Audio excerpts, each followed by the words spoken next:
आज देखते हैं अर्थशास्त्र के महत्वपूर्ण 101 लाइनर प्रश्न। अर्थशास्त्र का जनक Adam Smith. Wealth of nation पुस्तक कब प्रकाशित हुआ था? 1776 में। सूक्ष्म अर्थशास्त्र का अध्ययन क्षेत्र क्या है? व्यक्तिगत आर्थिक इकाइयां। समष्टि अर्थशास्त्र का अध्ययन क्षेत्र क्या है?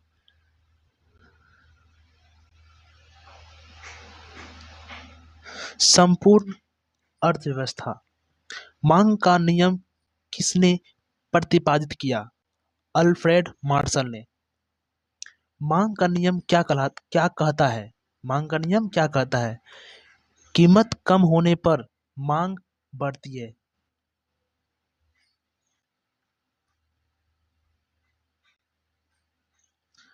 आपूर्ति का नियम क्या कहता है? कीमत बढ़ने पर आपूर्ति बढ़ती है। अवसर लागत क्या है? अगले सर्वश्रेष्ठ विकल्प की लागत। अगले सर्वश्रेष्ठ विकल्प की लागत ही अवसर लागत होता है। उत्पादन संभावना वक्र पीपीसी, ठीक है, पे पर क्लिक, इसको बोलते हैं पीपीसी, पे पे पर पीईआर पर क्लिक, CLIC क्लिक, ठीक है, इसका फुल फॉर्म ये हुआ। संसाधनों का अधिकतम संयोजन। अर्थशास्त्र में लेजर फेयर का अर्थ होता है सरकार का न्यूनतम हस्तक्षेप। सरकार का न्यूनतम हस्तक्षेप। बाजार अर्थव्यवस्था का आधार क्या है? बाजार अर्थव्यवस्था का आधार क्या है? मांग और आपूर्ति।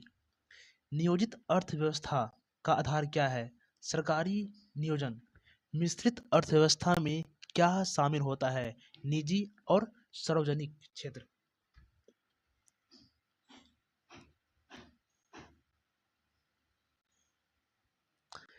जीडीपी का पूरा नाम क्या है? सकल घरेलू उत्पादन। जीडीपी का पूरा नाम ग्रोथ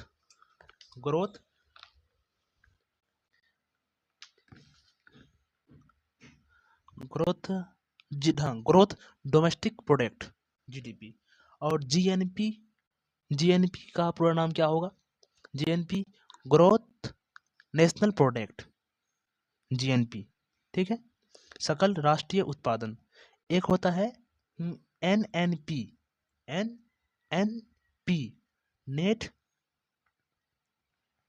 नेट इंटरनेशनल प्रोडक्ट, ये होता है।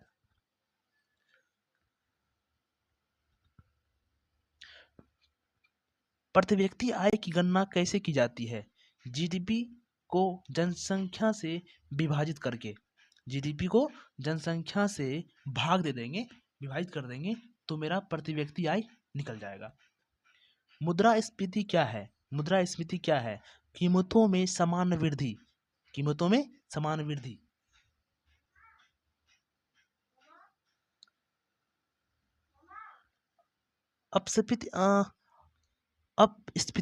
अपस्फीति क्या है? कीमतों में समान कमी, ये हुआ अपस्फीति, कीमतों में समान कमी।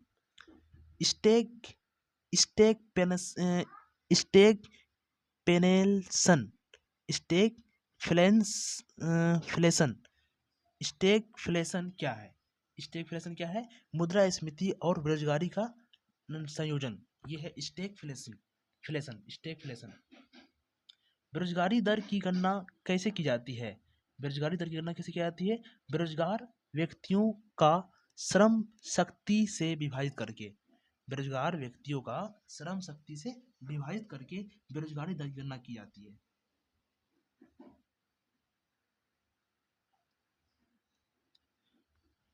फ्रिक्शनल बेरोजगारी क्या है? फ्रिक्शनल बेरोजगारी क्या है? नौकरी बदलने के दौरान की बेरोजगारी। नौकरी बदलने के दौरान की बेरोजगारी, ये है फ्रिक्शनल बेरोजगारी होता है। संरचनात्मक बेरोजगारी का कारण क्या है? संरचनात्मक बेरोजगारी का कारण क्या है? कौशल और नौकरियों का बेमेल होना। ठीक है। चक्रीय बेरोजगारी का कारण क्या है? आर्थिक मंदी। चक्रीय बेरोजगारी, आर्थिक मंदी। आर्थिक मंदी होगा, चक्रीय बेरोजगारी हो जाएगी।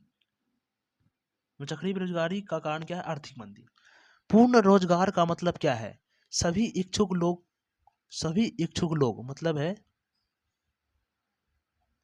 सभी इच्छुक लोगों को नौकरी उपलब्ध होना। ये पूर्ण बेरोजगार का क्या है? पूर्ण बेरोजगार का मतलब ये होता है कि सभी इच्छुक लोगों को नौकरी उपलब्ध होना।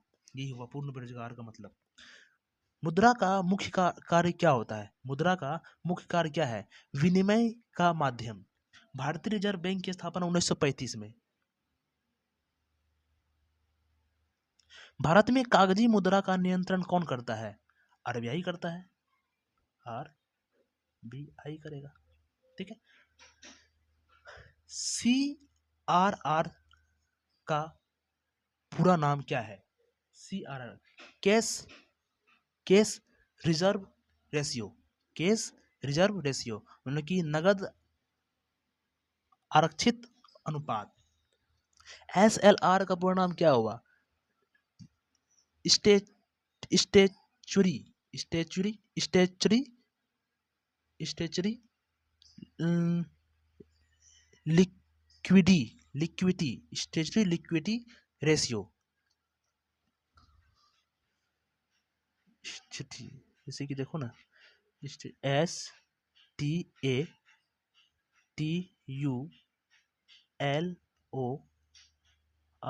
Statutory liquidity.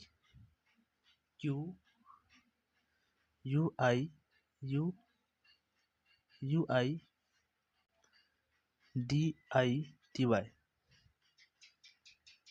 इसको बताते हैं। Statutory statutory statutory liquidity. L, जैसे देखो ना, LIQUIDITY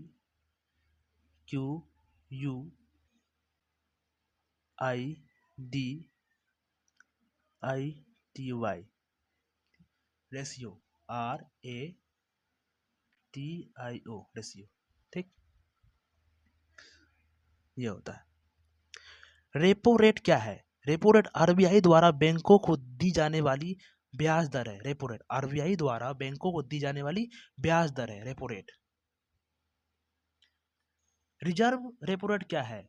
बैंकों द्वारा आरबीआई को दी जाने वाली ब्याज दर, ये रिजर्व रेपो रेट है। ठीक है। मौद्रिक नीति का मुख्य उद्देश्य क्या है? मौद्रिक नीति का मुख्य उद्देश्य क्या है?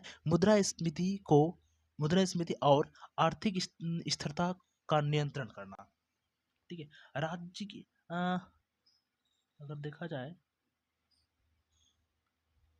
राज्य कोषीय नीति का नियंत्रण कौन करता है? वित्त मंत्रालय करता है। प्रत्यक्ष कर का उदाहरण क्या है? आयकर। या आयकर क्या है? आयकर क्या है? प्रत्यक्ष कर है। अप्रत्यक्ष कर का उदाहरण क्या है? जीएसटी है। ठीक है। जीएसटी का पूरा नाम होता है वस्तु एवं सेवा कर। वस्तु एवं सेवा कर। ठीक है। गुड एंड सर्विस टैक्स बोल सकते हैं। भारत में जीएसटी कब लागू किया गया? 1 जुलाई 2017 को लागू किया गया। प्रगतिशील कर प्रणाली क्या है? आय बढ़ने पर कर की दर बढ़ती है। यह है प्रगतिशील कर प्रणाली। ठीक है।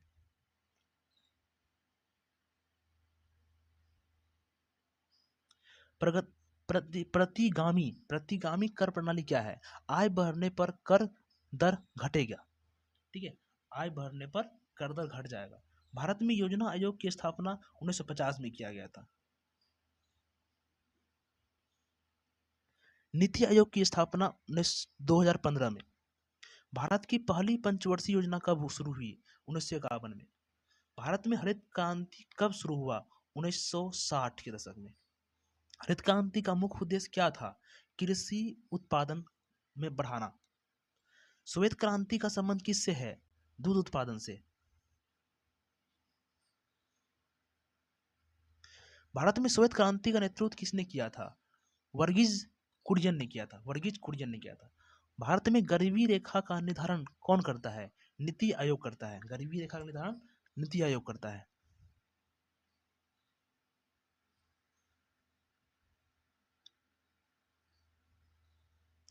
भारत में गरीबी रेखा की गणना किस आधार पर की जाती है? प्रति व्यक्ति कैलोरी खपत के आधार पर। प्रति व्यक्ति कैलोरी खपत के आधार पर गरीबों की गणना की जाती है। मानव विकास सूचकांक H D I human development index इसको बोलते हैं, जैसे कि का आधार क्या है? आयु, शिक्षा और आय, ये तीनों है। भारत में पहला राष्ट्रीयकृत बैंक कौन है? भारत में पहला राष्ट्रीयकृत बैंक कौन है? भारतीय सेंट्रल बैंक, SBI बोलो, SBI। ठीक है।